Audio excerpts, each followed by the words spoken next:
Oi, pessoal, tudo bem? Para a gente continuar, na verdade, continuar não, mas para a gente terminar o nosso ano letivo, né? Eu estou fazendo aí duas vídeos, né, para explicar algumas matérias que provavelmente não vai dar tempo da gente ver em sala de aula, tá? Para que vocês possam ter acesso, né, a essa aula e entendam um pouco melhor aí, né, de alguns temas muito importantes e que caem em vestibular, tudo bem? Então, agora a gente vai falar um pouquinho sobre a República Populista, tá? Então, a República Populista é o momento em que acaba o Estado Novo, acaba a Era Vargas, né? Que foi o período anterior, junto com a Segunda Guerra Mundial. Então, é o momento que externamente está acontecendo a Guerra Fria, tá? Então, é bem o início da Guerra Fria. Então, é um momento bem intenso, é um momento em que o mundo, né, está se sentindo aqui a qualquer momento pode vir e estourar uma guerra entre União Soviética e Estados Unidos. Então, é um momento bem tenso da história, tá? Ela vai pegar aí de 1946, então ela começa com o fim do governo Vargas, né? Do Estado Novo, da ditadura, e ela vai até 1964 com com o início da ditadura militar. E ela é fundamental para que vocês entendam por que ocorreu a ditadura militar no Brasil, tá? Basicamente, é mais isso e a questão do JK, que cai bastante vestibular, tá bom? Aí temos aqui uma foto do Vargas, né? Que há algum tempo atrás foi usada bastante em vestibular, em atualidades, né? Algo bem assim, concurso, né? Foi usado, porque o Lula fez uma foto quando ele foi presidente da outra vez, né? Que ele também faz, só que aí ele faz com aquela mão dele que não tem o dedinho, né? Que aí ele usava o slogan "Petróleo é nosso", né? Então essa foto é bem emblemática e a República Populista, né, ela traz muito essa questão do populismo que foi iniciado e que temos como maior representante o Getúlio Vargas. Tudo bem? Então vamos começar aqui. Então, só para a gente relembrar ali o finalzinho da era Vargas, né? O Vargas vai abrir, né? Vai acabar com a ditadura, né? Vai acabar com o Estado Novo. Ele promete que vai chamar novas eleições. E aí surge o movimento do queremismo, né? Que é um apoio popular ao Vargas, é o povo querendo que o Vargas se perpetue no poder, né? Que ele não saia. E aí o Vargas, ainda como presidente, vai nomear como chefe da polícia do Distrito Federal, né? Do Rio de Janeiro, o irmão dele. Quando ele toma essa atitude, os militares ficam com medo de que aconteça um golpe e que Vargas não saia do poder, que ele não chame novas eleições. Então, por isso, Vargas vai ser destituído e ele sai numa boa e ele fala assim: voltarei pelos braços do povo. Então, basicamente foi isso que aconteceu no final do Estado Novo. Então, é um período aí que já começa com esse conflito, né? Já começa com essa tensão. Tanto que o primeiro presidente dessa geração, que vai ser eleito, é o general Eurico Gaspar Dutra, tá?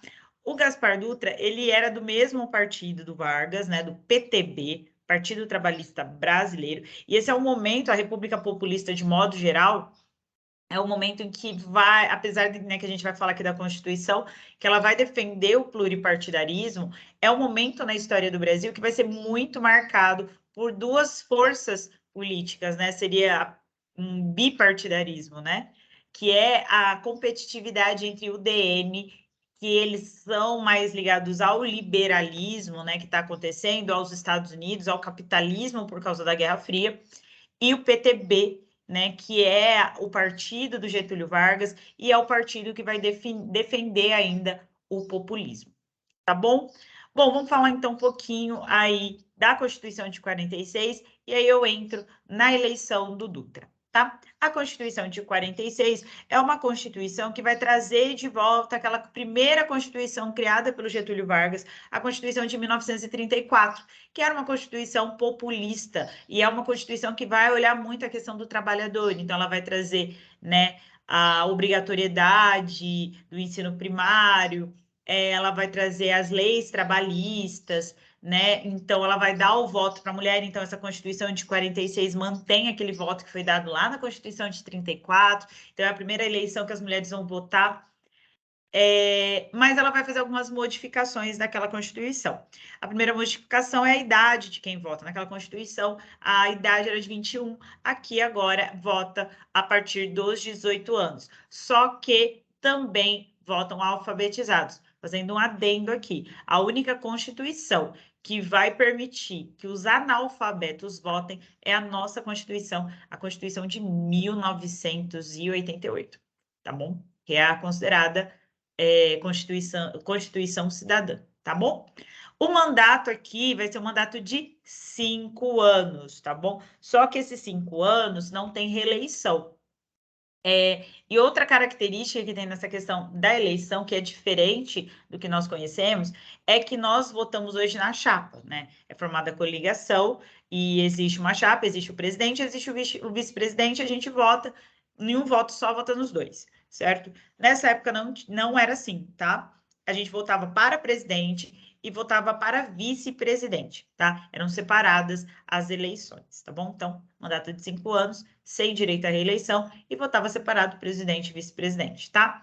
Pluripartidarismo, então agora no Brasil a gente pode ter vários partidos políticos, tá? Apesar de ficar aquela briga entre o DN e PTB, mas poderiam existir outros partidos, como vai acontecer depois que JK, ele vai representar as ideologias do PTB, mas ele era do PDS, tá? E aqui se defende muito a liberdade de expressão, tá bom? Então, pode ter liberdade de expressão aí. Outra coisa que vai ter uma mudança nos direitos trabalhistas é que é nessa Constituição que vai vir as famosas atividades essenciais. O que são as atividades essenciais? São atividades que a população precisa dessas atividades e por isso elas não podem entrar 100% em greve. É o que acontece, por exemplo, com a saúde pública. Então, quem trabalha na saúde pública, eles só podem entrar em greve uma determinada porcentagem, todo mundo não pode entrar. Segurança pública, né, policial, militar, esse pessoal assim, não pode entrar em greve. Por quê? Porque são consideradas atividades essenciais, tá? Isso surge lá na Constituição de 1946, tá bom? Vamos falar do Dutra. O Dutra, quais são as características desse governo dele, tá? Então, ele entra nesse momento que está estourando a Guerra Fria e que o Brasil precisa tomar um partido, precisa tomar um posicionamento. Ou ele era socialista ou ele era capitalista. Dentro da divisão feita na cortina de ferro, o Brasil vai ficar do lado capitalista. E a gente já tem aquela tendência básica de seguir mesmo os Estados Unidos, certo? Então, o Dutra, quando ele assume, ele já vai optar pelo capitalismo, só que ele tinha uma pegada mais conservadora dentro do governo dele, tá? Espero que meus cachorros não estejam atrapalhando, mas tudo bem, voltamos aqui. Então, ele vai pela questão militar, né? E, enfim, ele era extremamente anticomunista, tá? E vai ser um momento que, influenciado pela Guerra Fria, a gente vai ter um avanço muito grande, tá? Na esquerda brasileira, dentro do comunismo brasileiro, mas nada assim que vá ameaçar a questão política, de que eles vão dar um golpe, né? A gente vai ter muitos filiados no PCB, até porque o PCB, né, que é o Partido Comunista, acho que é o Partido Comunista Brasileiro, ele vai apoiar o Getúlio Vargas, por quê? Porque, principalmente desde o movimento do queremismo, porque dentro da ideia capitalismo e socialismo, o populismo, ele era mais parecido com o socialismo, ele tinha mais características parecidas com o socialismo, e por isso que o Partido Comunista acaba apoiando o populismo, tá? Então, o Eurico Gaspar Dutra chega aí para romper mesmo com essa questão por causa do início da Guerra Fria, tá? Então, todas as atitudes do Dutra são influenciadas por esse contexto. Então, a gente vai ter a missão Abraham, tá? Que é quando, apesar da Constituição, a Constituição liberar, aceitar, né, regulamentar, que existam vários posicionamentos políticos, que tenha liberdade de expressão, que a gente pode ter vários partidos, o Dutra já vai contra essa Constituição, porque ele fecha o PCB na missão Abraham, tá? Então, ele fecha o PCB e ele rompe com a União Soviética, tomando esse partidarismo ali, tá? Tomando esse partidarismo para o capitalismo, para os Estados Unidos, tá? E aí ele abre o nosso comércio para os Estados Unidos, tanto que o governo Dutra é considerado como o governo entreguista, porque ele deixa os Estados Unidos governar, administrar o nosso comércio da forma que beneficiava ele. Então, ele não via tanto essa questão do Brasil, que era bom para o Brasil. Na verdade, ele tinha até a frase, né? O que é bom para os Estados Unidos é bom para o Brasil. Então, ele acabou tomando decisões econômicas que favoreciam, que davam preferência aos Estados Unidos do que ao próprio Brasil, tá? Tanto que a gente vai ver agora o Plano SALT. O Plano SALT, por que ele tem esse nome? Tá? Olha lá, o S é de saúde, o A e o L é de alimentação, T de transporte e E de educação, tá? O que vai acontecer? O que esse Plano SALT quer? Se nós estamos abrindo o comércio para os Estados Unidos, esse governo dele marca o início, tá bem pequenininho aí, da entrada das multinacionais no Brasil, tá bom? Só que o Brasil não tinha infraestrutura para receber essas multinacionais. Então, por isso que ele cria o Plano SALT. O Plano SALT, então, não é necessariamente a vinda das multinacionais, mas é um plano econômico, né, para que a gente crie uma infraestrutura, tá, para trazer as multinacionais, então, consequentemente, eu preciso de investidores aqui no Brasil, tá? Então, o feito maior do Dutra foi pavimentar, ou seja, asfaltar a rodovia Rio-São Paulo, né? Então, a rodovia que ligava a cidade do Rio de Janeiro, que na época era a capital do Brasil, até a cidade de São Paulo, que era a cidade mais industrial do Brasil, tá? Tanto que hoje ela é chamada de rodovia Dutra, tá? Em homenagem ao Eurico Gaspar Dutra. Então, por que eu vou investir em saúde, em alimentação, em transporte, em educação? Porque são medidas que são tomadas exatamente para favorecer aí um processo industrial, para criar uma infraestrutura e favorecer esse processo de industrialização, de vinda de multinacionais, tá?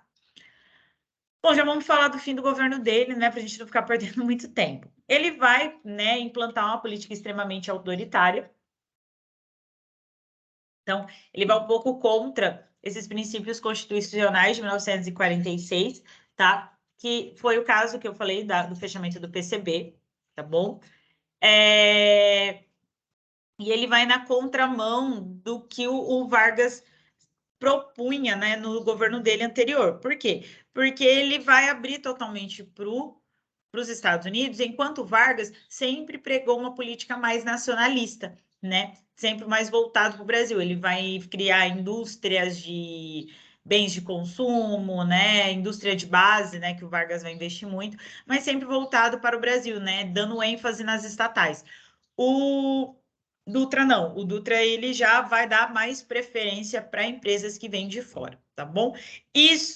Essa transição, né, de duas políticas econômicas completamente diferentes vai fazer com que a reserva de dinheiro do Brasil comece a ficar bem comprometida, tá? Porque a gente estava caminhando ali numa proposta nacionalista, numa proposta que a gente tinha muitas indústrias estatais, né? Governando sempre mais para o mercado externo, visando mais o mercado interno, desculpa, tá? Que era a proposta do Getúlio Vargas, e o Dutra já vai enfocar mais na questão do mercado externo. Então, esse rompimento e essa nova adaptação compromete o dinheiro, a economia brasileira, tá? E ele deixa o governo dele em 1951 para a volta do Getúlio Vargas, que vai entrar como candidato e vai ser eleito uma grande margem aí, de uma expressiva margem de eleição, né? Ele vai ter uma grande quantidade de eleitores aí, tá? Então, vamos falar agora do quarto governo Getúlio Vargas, né? Então, Getúlio Vargas é aquele que ele saiu, né? Ele ficou 15 anos na era Vargas, né? Ele fica primeiro de 1930 a 1945, sai aí durante 5 anos e retorna agora pela primeira vez eleito, porque nesses 15 anos que Vargas ficou no governo, ele nunca tinha sido eleito, tá? Então, pela primeira vez na vida, Getúlio Vargas vai ser eleito. Então, ele entra aí por meio das eleições de 1950, com grande popularidade, ele vai ser eleito com 48% dos votos. Então, ele fez o que ele havia prometido quando ele saiu, que ele falou que ele saía de boa, mas que ele iria voltar pelos braços do povo. E ele volta pelos braços do povo porque ele volta com uma alta taxa de popularidade, tá bom? Aí, o que acontece? Vamos lá. Eu acabei de falar, o Dutra, ele investiu muito mais nas multinacionais, ele investiu muito mais na questão do mercado externo, correto? Quando Vargas retorna, ele volta com aquela proposta de política nacionalista, tá? Então, quando ele volta com essa política nacionalista, ele já cria uma forte oposição com a UDN, tá? Que é a União Democrática Nacional. Por quê? Porque a UDN ela vai ser um partido mais voltado para o capitalismo, mais voltada para a política liberal, certo? Até mesmo influenciada pelo que estava acontecendo ali com a Guerra Fria, tá bom? Então, e o Getúlio Vargas não, ele vai tentar trazer de volta uma proposta do populismo, tá? Bom, então ele volta também defendendo a democracia, ele volta com aquela política nacionalista, tá? Que ele já vinha desde o Estado Novo, e aí ele faz um grande feito, que é a criação da Petrobras, né? Então é aqui em 53, né, que ele cria a Petrobras. Então não foi lá no. Tomem cuidado, porque às vezes o vestibular pega um pouquinho, ou o concurso pega um pouquinho nisso, porque ele faz com que você acredite que ele criou isso lá na era Vargas, né? E não foi. Foi aqui na República Populista que a Petrobras é criada, que tem a foto ali da capa que eu falei para vocês, dele com a mão suja de petróleo, e que ele vai falar que o petróleo é nosso, enfocando essa questão nacionalista, né? E trazendo de volta, né, essa política nacionalista, tá? Bom, aí a gente já falou que os liberais vão trazer aí essa forte oposição. Então, vamos falar dessa oposição dos liberais, essa oposição aí da UDN, tá?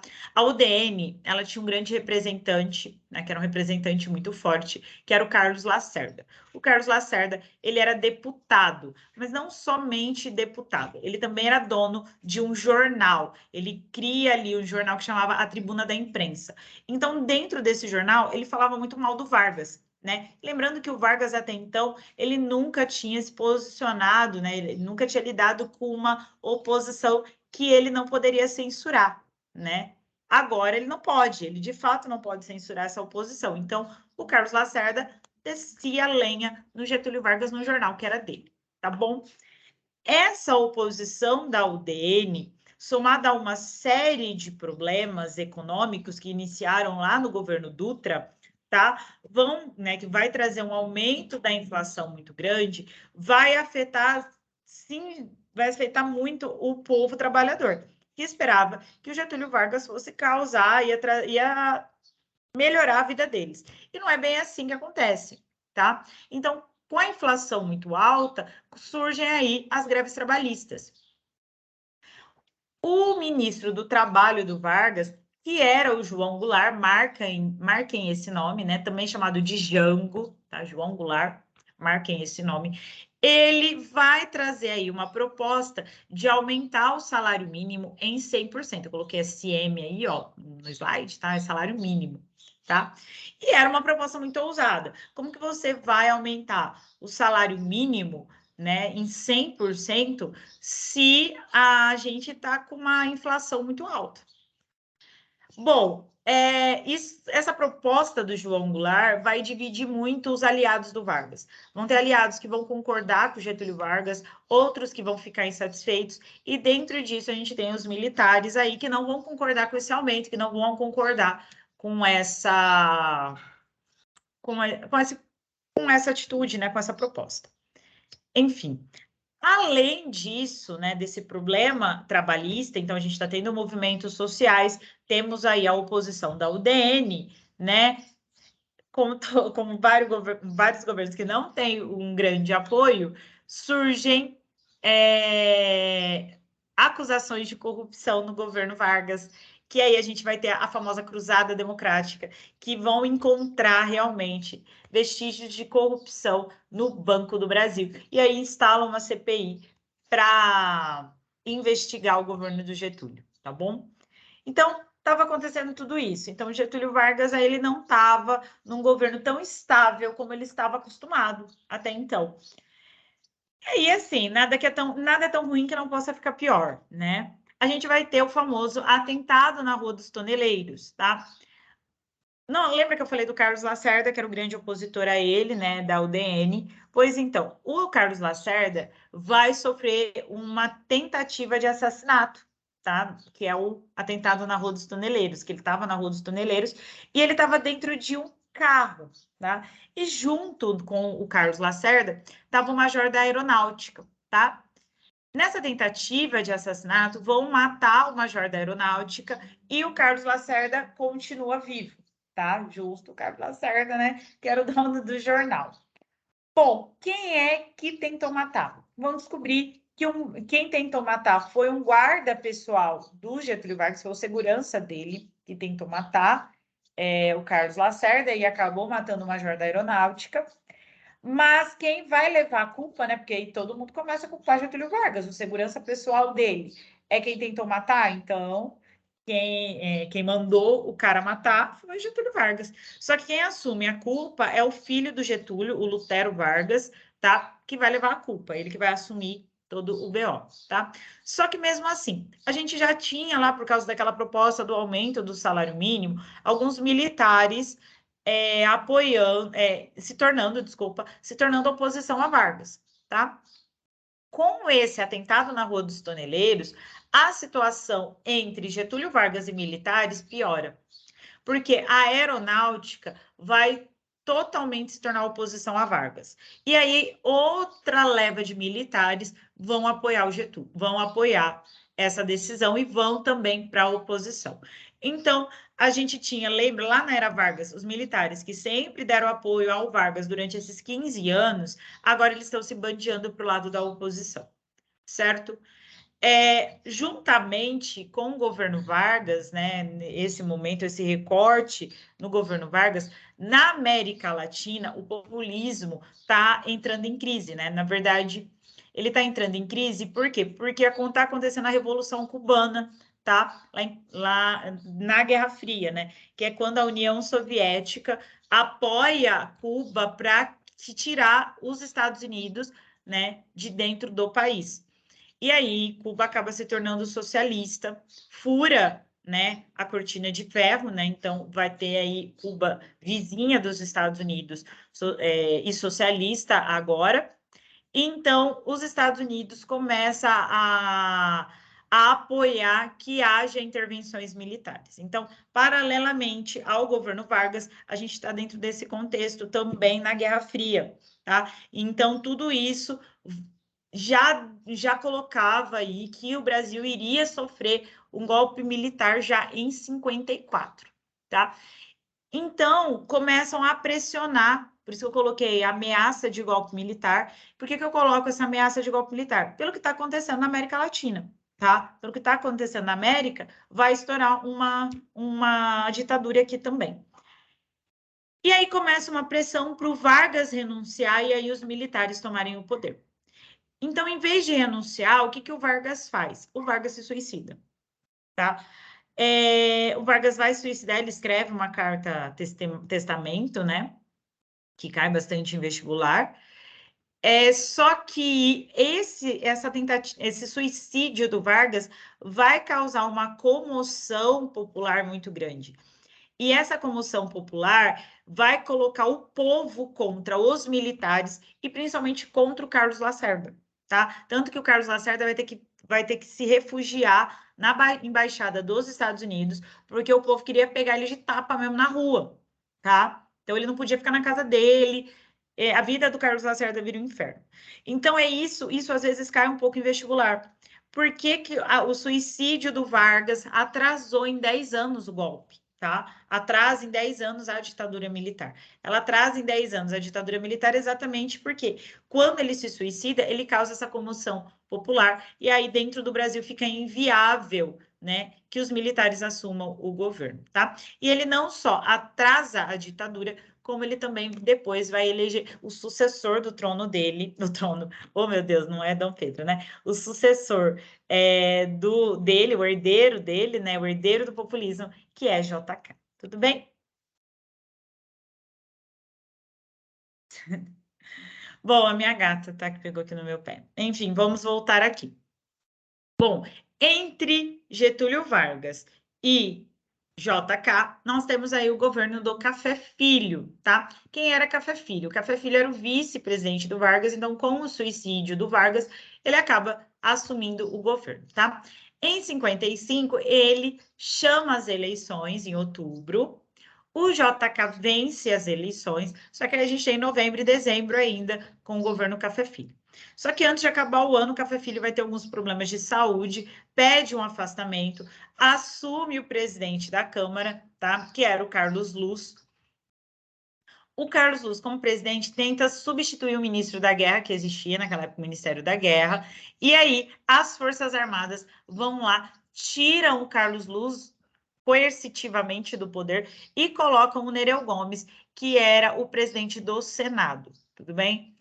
Quando o Café Filho tenta voltar para o governo, os militares não deixam. Então, esse episódio é importante porque, mesmo não estando no governo, mesmo não dando o golpe em 54, né, por causa do suicídio do Vargas, os militares já estão mostrando que eles estão mais ali intransigentes, tá? Então, quem passa a faixa para o JK é o Nereu Gomes.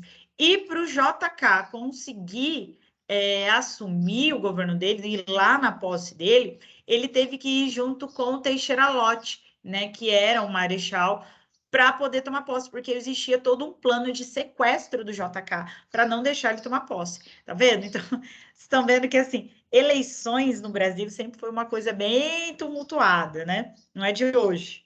Não é de hoje que as eleições são um pouquinho aí tumultuadas. Então, vamos falar de governo JK, que é um dos governos mais importantes desse recorte histórico, tá? Então, o governo JK assume em 55,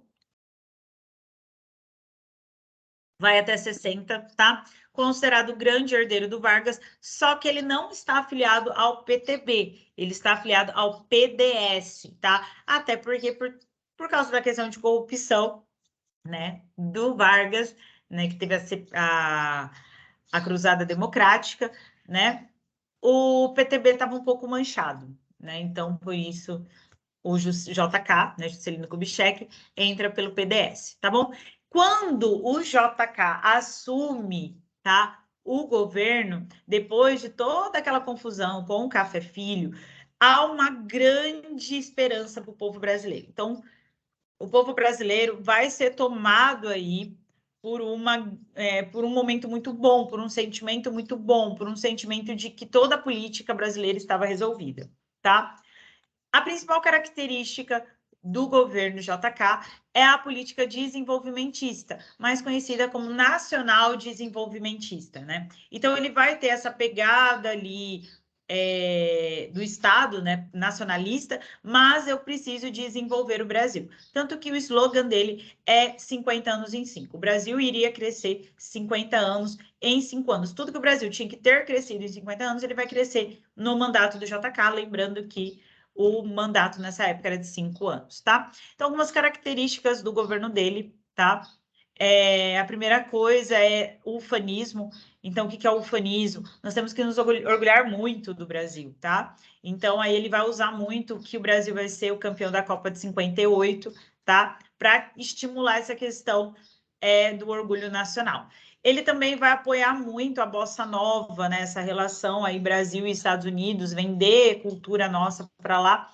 Então, tanto que ele era chamado de presidente Bossa Nova. Então, é um momento que vai vender muito, tá? A Bossa Nova para fora do Brasil, tá bom? O JK, como que ele se relaciona com a questão da Guerra Fria, tá? Então, ele vai aderir ao capitalismo, só que para evitar as ditaduras, né, que estavam acontecendo, ele vai tentar investir mais na produção interna e diminuir um pouco a importação, tá? Exatamente por causa desse desenvolvimento de Guerra Fria, tá? Então, tudo isso vai estar dentro da questão do plano de metas dele. Então, o plano de metas dele entra para atender essa política nacional desenvolvimentista dele. Ela tinha 31 objetivos que eram divididos em 6 áreas. Quais eram as áreas que ele iria investir? Energia, transporte, alimentação, indústria de base, educação, e a gente tem a construção de Brasília também, que era uma área que ele queria investir muito para resolver alguns problemas sociais do Brasil, tá? Então, a primeira coisa que ele vai fazer é tentar equilibrar ali os capitais que entravam dentro do Brasil. Ele não vai fechar. Ele vai tentar, na verdade, conciliar o que o Dutra tinha feito com o que o Vargas havia feito. Conciliar capital externo com capital interno, tá? Então, como que ele vai tentar trazer essa conciliação? O capital interno, né, o capital nosso, né, o capital nacional, ele vai investir mais na construção de indústria de base, tá? Então, quais são as indústrias? Ele vai construir estrada, ele vai investir em siderurgia, vai começar a trazer a energia, né, expandir a energia elétrica. Então, tudo isso com dinheiro público, tá bom? Já o capital das multinacionais, o capital privado, ele vai investir mais nas indústrias de bens de consumo, tá? Então, é um momento em que vai entrar muito no Brasil os eletrodomésticos, vai vir os automóveis, tá? O telefone vem para cá, não vai ser por meio, por renda, né, por verba estatal, mas por verba privada. Então, o momento do boom das multinacionais entrando no Brasil não é no governo Dutra, é no governo JK, tá bom? Ele cria para resolver a questão da seca do Nordeste, né? Porque a gente está ali com um desequilíbrio econômico, né? Que começa por causa dessa transição Dutra-Vargas, né? Capital privado, capital interno, né? Público. Então, e aí o negócio estoura, os problemas sociais estouram muito no Nordeste. Então, para tentar solucionar essa seca no Nordeste, ele cria a Sudene, tá? Que era para trazer propostas. Ele vai até fazer uma proposta de reforma agrária para tirar um pouco do povo sertanejo lá da região da Caatinga, né? Só que, obviamente, que não vai ser aprovado pelo Congresso essa proposta de reforma agrária do JK, tá? Então, tá, vamos lá, vamos resolver esse problema. Então, uma das formas dele resolver esse problema no Nordeste, né, da pobreza no Nordeste, era construindo Brasília. Vamos falar da construção de Brasília. A ideia de tirar a capital do litoral, né, do Rio de Janeiro, era uma proposta que já vinha sendo pensada desde a República Velha, né? Porque na República Velha nós tivemos lá a primeira revolta da Armada, a segunda revolta da Armada, tivemos a revolta da Chibata, que foram momentos em que a própria Marinha brasileira deixou a capital ameaçada, né? Então, o litoral ali já deixou bem claro que a capital, né, com acesso ao mar, era uma capital que era fácil de ser atacada. Aí, com as guerras mundiais, o Brasil teve que reforçar a vigilância nessas áreas. Então, desde esses recortes, desse momento, já havia a proposta de tirar o Brasil, a capital do Brasil, do Rio, tá? Só que aí iria colocar onde, né? Essa que era a grande questão, né? Porque antes era Salvador, também era litoral, então não se tinha em um lugar que poderia deixar o Brasil menos ameaçado. Então, diante desse problema do Nordeste, qual que foi a ideia do JK? Eu vou construir uma nova capital num lugar que tem pouca gente, pouco, né, moradia, pouco povoamento. Então, ele constrói o Distrito Federal no estado de Goiás, né? E que ali, na época, né, o Centro-Oeste, era uma região que não tinha muita habitação. Então, ele já estimularia que, principalmente, quem mora no Nordeste iria migrar para essa região, porque eu vou construir uma capital. Então, se eu vou construir uma capital, eu preciso de mão de obra, tá? E aí, que ele vai fazer? Então, a Brasília. Então, a gente tem 3 motivos para a construção de Brasília. A primeira é por ser uma área mais afastada, né, por uma questão de segurança, ficaria mais difícil ser atacada ali, até porque chegar até Brasília era mais difícil, né? Não tinha estrada, não tinha nada, tá? Por questões econômicas, né? Para tirar o pessoal do Nordeste, para que eles pudessem migrar para outra região. E a outra coisa é a questão política, né? Porque a gente está num momento tumultuado politicamente. Se eu tiro, né, do centro, né, do centro econômico à capital, né, que o centro econômico sempre foi São Paulo, Rio, Minas, né? Se eu tiro dali e coloco num lugar menos afastado, a gente vai ter menos manifestações e esses movimentos sociais não vão atrapalhar a governabilidade. Obviamente que isso também aumentou muito a questão de corrupção no Brasil, porque se eu estou mais longe dos movimentos sociais, eu estou mais longe da vigilância, né, dessa administração, tá? Brasília vai ser fundada no dia 21 de abril de 1960, no dia de Tiradentes. Isso não é à toa, né? Tiradentes, que foi era considerado pela República, né? Ele é um líder considerado republicano, né? Que aconteceu lá na colônia, mas a República, né, transforma ele como um grande herói, tá? e também porque no dia 22 de abril era aniversário, né, do, abre aspas, descobrimento do Brasil também. Então, a data também não foi à toa, tá bom?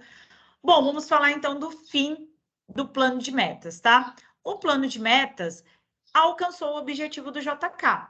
Ele aumentou o PIB em 7%. O Brasil teve, de fato, um salto industrial, né? Que tanto que é um momento em que começa a vir as indústrias de carro para o ABC Paulista, né? Lá para o Santo André, São Bernardo, São Caetano, tá? Só que com a chegada de Brasília, né? Com a construção de Brasília, o Brasil vai ter muitos gastos, não só pela construção, em fato, da capital, mas também porque ele vai encher o funcionalismo público. Então, a gente tem um aumento do PIB de 7%? Temos um aumento de PIB de 7%, mas a inflação aumenta em 39%, né? Quase 40%. Então, o que a gente ganhou, a gente perdeu o dobro, tá? Então, o Brasil acaba, aquela crise econômica, ficando muito pior por causa da construção de Brasília. E o JK fez muita concessão, tá? Que eu até coloquei aqui, ele fez muita concessão para as multinacionais. Então, ele fazia algumas medidas assim, para atrair investidores, né? Para atrair multinacionais para cá, o que ele fazia? Ele dava o terreno e isentava essas multinacionais de pagar impostos para o Brasil durante 5, 10 anos, né? Então, ele dava as terras e não cobrava sobre elas e ainda eles não pagavam impostos, então não entrava dinheiro para o Estado, tá? Gerava emprego, mas o Estado em si não gerava o lucro. Então, de onde eu tiro? Aumento de impostos para o povo, né? Então, o custo de vida, eu tenho emprego, mas o custo de vida também fica muito alto, tá? Aí aqui eu coloquei os tipos de prejuízo, tá? Que o plano de metas acabou dando. Bom, então é nessa situação que a gente entra no governo Jânio Quadros, tá? E, obviamente, JK, ele sai do governo dele já envolvido em conflitos por causa da crise econômica e, obviamente, grandes acusações de corrupção no caso da construção de Brasília, tá? Bom, as eleições, então, vão ser bem tumultuadas por causa desse conflito que o JK sai, né, por causa da crise, pelas acusações de corrupção. O candidato do PTB, o candidato que vai levar a herança do Vargas, é o Marechal Teixeira Lott, tá? Então, eles colocam um militar para entrar como candidato para ver, né, se eles ganham as eleições, mas a UDN, né, entra com Jânio Quadros, né? Então, quem era Jânio Quadros? Jânio Quadros, ele era professor do estado de São Paulo, se tornou vereador da cidade de São Paulo, depois ele vira governador do estado. Então, ele era um cara que ele tinha uma trajetória política diferente dos outros, que sempre foram políticos, filhos de políticos, e o Jânio Quadros não. O Jânio Quadros tinha sido professor, vinha de família pobre, e ele, a própria configuração do Jânio Quadros, a própria construção dele, dava a ideia de que ele era um homem simples. Porque como que ele era? Ele era aquele cara que falava errado, né? Então, ele falava eu filo porque quilo, ele tinha o cabelinho dele divididinho no meio, todo lambidinho, usava calça no umbigo, então a postura dele fazia com que o povo se reconhecesse nele, trazia essa proximidade com o povo. Então, Jânio Quadros ganha as eleições, sendo da UDN, mas como vice-presidente ganha João Goulart, que era um dos herdeiros ali do varguismo, tá bom? Então, outra coisa que o Jânio Quadros tinha prometido, né, que isso também trouxe uma grande popularidade para ele, que ele ia varrer a corrupção. Então, quando ele ia fazer as campanhas dele, né, ele ia com uma vassoura na mão, né, e falava que a proposta dele era varrer a corrupção. Então, para o povo, ele era visto como um candidato diferente, tá? Só que quando ele assume o governo dele, ele se preocupava com alguns assuntos que não diziam respeito ao governo federal. Como, por exemplo, ele proibiu o uso de biquíni na praia, né? Então, tipo, umas coisas assim. Ele ia pessoalmente nas repartições públicas para ver se o funcionário público estava trabalhando, né? E aí ele cobrava os ministros dele escrevendo bilhetinhos, né? Mandava bilhetinhos para esses ministros, e aí do nada esses bilhetinhos caíam na imprensa. Então, o governo Jânio Quadros, assim que ele assume, é um governo bem bafão, né? É um governo que vai trazer muitos escândalos, não escândalos de corrupção, mas escândalos de outra forma, tá? E ele, por ser considerado um candidato diferente, ele vai tentar ser a terceira via, tá? do governo. Então, ele não quer nem ser capitalista, ele não quer ser socialista dentro de um contexto de bipolaridade da Guerra Fria. Ele quer se relacionar comercialmente com os dois polos, né? Então, tanto que tem uma foto dele que é super famosa, que é uma foto dele com o Che Guevara, que ele vai até Cuba pessoalmente. Então, imagina isso para os Estados Unidos e para os militares, tá? Então, já começa esse período de instabilidade aí política, tá? A política econômica dele, ele vai começar a fazer corte nos gastos públicos, né? Para tentar resolver o problema que o JK deixou, e isso vai causar uma desvalorização do câmbio, né, da moeda fora do Brasil muito grande, tá? Bom, diante dessa situação, né, desse governo bafônico de Jânio Quadros, tá? Ele já tinha um grave problema, que era conseguir a aprovação dos projetos dele no Congresso, porque a maior parte do Congresso dele era formado pelo PTB e pelo PDS, tá? Então, ele já tinha essa dificuldade aí de aprovar os projetos. Só que, diante desses escandalozinhos que saíam do governo dele, a UDN também, que era o partido dele, passa a fazer oposição a ele, passa a retirar esse apoio. Então, ele fica isolado, ele não consegue governar porque ele fica isolado. Então, ele tem uma sacada, tá? Ele pega o vice dele, o João Goulart, que era populista, mas que dentro dessa conjuntura de Guerra Fria já estava com fama de comunista, manda o vice dele para a China e cria uma carta-renúncia, faz uma carta-renúncia, porque qual que é a intenção dele? A intenção dele é que o Congresso receba a carta-renúncia, fique com medo do João Goulart assumir a presidência, principalmente estando na China, então que ele poderia estar armando um golpe comunista. E aí ele vai falar, não, tudo bem, então eu não saio do governo, mas eu vou querer mais poderes do que eu tenho. Seria essa a intenção dele. Mas o que de fato aconteceu? O Congresso aceitou a renúncia dele, então, fim do governo Jânio Quadros com 7 meses de governo. Tudo bem? Então, João Goulart volta da China presidente, né? Coitado, cai de gaiato no navio, né? Então, ele volta presidente e aí ele já tem um grave problema, porque ele está vindo da China, tinha fama de comunista, né? Então, os militares já queriam que assim que ele descesse no Brasil, ele já fosse preso, tá? Então, os militares já queriam a prisão imediata do João Goulart. Já os varguistas, não, né? O partido dele, o PTB, né, já defendia a legalidade da posse dele. Né? Então, começa aí uma campanha da legalidade liderada por Leonel Brizola, tá? O Brizola, que na época era cunhado do João Goulart, tá? E aí ele começa a falar que os militares estão querendo dar um golpe de Estado. Então, fazem um consenso ali.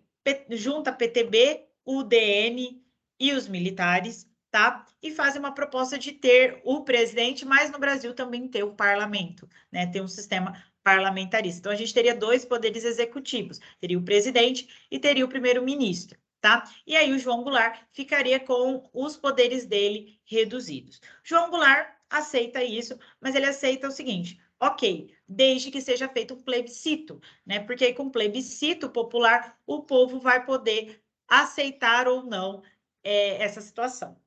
É feito plebiscito e essa ideia de, no Brasil, ter um presidente, ter um primeiro-ministro, vai ser derrotado. Tudo bem? Bom, com a situação econômica do Brasil da forma com que estava, também começam a estourar movimentos, além das greves trabalhistas, começa a estourar as ligas camponesas, que é o quê? É o povo no campo pedindo por reforma agrária, tá? Então, o João Goulart decide fazer a reforma de base, que é o quê? É mudar totalmente a estrutura da base econômica do Brasil para tentar diminuir as desigualdades sociais. Então, vai fazer uma reforma agrária, fazer uma reforma urbana, construir casas populares, né? E dar para a população que está sofrendo por não ter moradia. E os militares vão começar a usar isso de que é uma atitude, essa reforma de base é uma mudança comunista, tá? Então, eles começam a falar muito sobre isso. E, na verdade, ela era uma medida populista, né? E não comunista. Ele, então, ele faz o plano trienal. Então, o que é o plano trienal? Ele começa a cortar subsídios de funcionário público. Então, o que são subsídios? É o ganho a mais do funcionário público, né? Então, são coisas extras, né? Igual, existem alguns cargos de funcionário público que eles ganham auxílio creche, que ganha mais do que está no salário dele. E aí ele corta esses subsídios aí. Então, quando ele corta, ele não corta só, né, de funcionários públicos pequenos. Não, ele corta de deputado, ele corta de todo mundo, tá?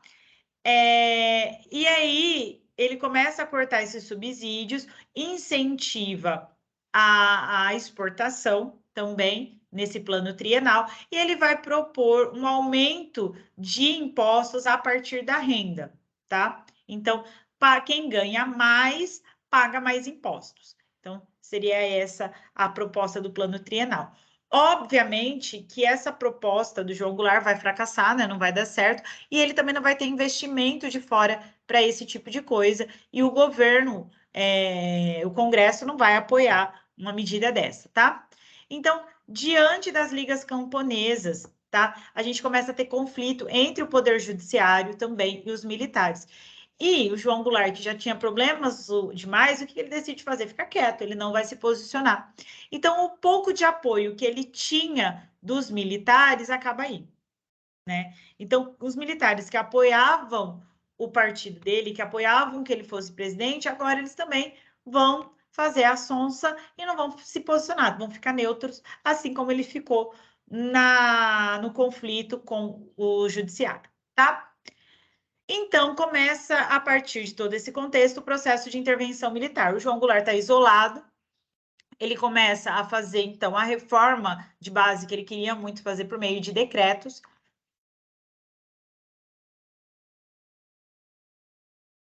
E aí começa toda uma pressão, porque ele está isolado politicamente, para que ele renuncie. Então, o que ele vai fazer? Ele vai até a Central do Brasil. A Central do Brasil é uma estação de ônibus e trens muito grande, a maior da cidade do Rio de Janeiro, então tem um fluxo de gente muito grande, né? Tipo, seria a Estação da Luz em São Paulo, mas a Central do Brasil fica no Rio de Janeiro, tá? E ele faz um comício denunciando, tá? Essa pressão, né, para ele renunciar e uma tentativa de golpe militar. Esse comício que ele faz para tentar trazer o apoio popular, né? Porque como ele estava isolado politicamente, qual que era a ideia dele? Eu preciso ter o apoio do povo. Vai fazer com que os militares, os empresários e a classe média considere esse comício um ato comunista, né? Então, e é aí que vem essa ideia de que o Brasil ia sofrer um ataque comunista. Mas nunca aconteceu isso, tá? Porque o João Goulart estava isolado. Ele estava numa luta sozinho. Então, junto com a Igreja Católica, esses grupos, né, que estão à oposição do João Goulart, fazem a Marcha da Família com Deus pela Liberdade, tá?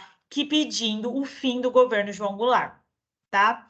E vai juntar aí cerca de 500 mil pessoas. Quando a gente tem a Marcha da Família com Deus pela Liberdade, é a desculpa que os militares tinham de que eles têm um apoio popular, tá? Então, somado à vontade dos militares de darem o golpe, junto com o apoio popular da Marcha da Família com Deus pela Liberdade, eles vão aderir ao programa Brother Sun, que era um programa dos Estados Unidos exatamente para financiar ditaduras dentro dos países da América Latina, e aí é que eles dão o golpe militar, tá? Como que vai funcionar esse golpe? Por que é considerado um golpe, tá? Porque o poder executivo, o poder legislativo já estava contra o poder executivo. E o João Goulart, ó, se vocês forem ver a questão de datas, tá? Dia 13 de abril, aqui era março, tá, gente? No dia 13 de março, aqui 19 de março, a gente vai ter o quê? O João Goulart estava no Rio de Janeiro, ele não estava em Brasília quando aconteceu o golpe. Então, o Congresso deu que o cargo de presidente da República estava vago, mas o João Goulart não estava fora do Brasil, ele estava no Rio de Janeiro.